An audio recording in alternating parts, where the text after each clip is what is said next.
There are philosophical differences between the parties.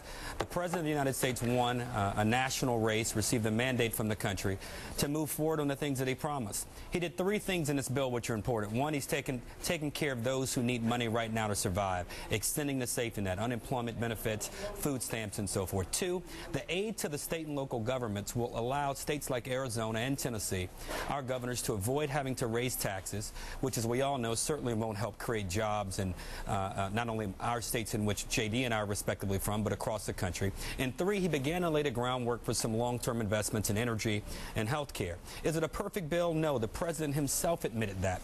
But it's curious. The Republicans have made a big bet here. And their philosophical bet is that the country will not punish them if President Obama is right. And the flip side of it, if President Obama turns out to be wrong, they hope to win. Now, it puts them in the unenviable position, as you stated at the outset, Chris, of rooting for the economy to go bad if they want their political fortune to turn around. The stimulus bill is now behind us. I hope Eric Cantor, who's a friend, and John Boehner, who are friends, will now look to how they can help the President with a banking recovery bill. I've heard Lindsey Graham and John McCain say how they want to work with the President. They will have another opportunity to do that. But I hope they wouldn't hold against President Obama fulfilling what he promised to do in this campaign, which was to invest in health care, energy, to provide relief to state and local governments across the country, and extend unemployment benefits and food stamps for everyday Americans who are hurting the most and who face the most severe hardship throughout this recession.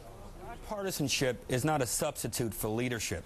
I think the country is interested in the President doing what the last president didn't do, which I think President Bush, to his fault many times, did not seek Democratic support in the most genuine of ways, as much as he may have wanted. This president's attempting to do this. I'd remind J.D. and I would remind all watching, the last time a Democratic president, Bill Clinton, passed an enormous budget that was controversial because of its tax increases and other spending cuts was back in '93. Not one Republican voted with that '93 budget. If I recall correctly, that was the beginning. However we want to debate it, it was the beginning or the start point of the largest peacetime expansion of our economy. I know we all hope, whether we voted for this package or not for it or not, that that's what this package begins the process of in this country again. And if Eric Cantor and John Boehner want that, want to be on the opposite side of it, they have every right to be, but don't root against economic success.